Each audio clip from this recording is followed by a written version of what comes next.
તો hello guys, તમે બધા મજામાં છે? આ છે આપણું ડોલું. તમે બધા આને જાણો છો? ડોલું જો હેરાન કાઢું.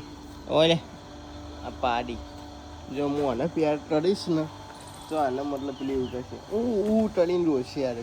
લે ઓય લે લે લે અને આ જો આ ચેવો જોઈ રહ્યો ડોલું. ઓય લે જો હું આને હેરાન કાઢું. મારી દાહી પાડી મારી પાડી ડોલો જો માણસ ને બે ઓને પેર કરું ને લે આમ હું આના જોડીશ બેસીશ તો પાડી મને બોલાવશે. નહીં આવતો હું ના ના ના મારી યાદ આવી ચીવ ટળે પાડી ચીવ ટળે જો બસ હા ભૂત લાગે બિચારી.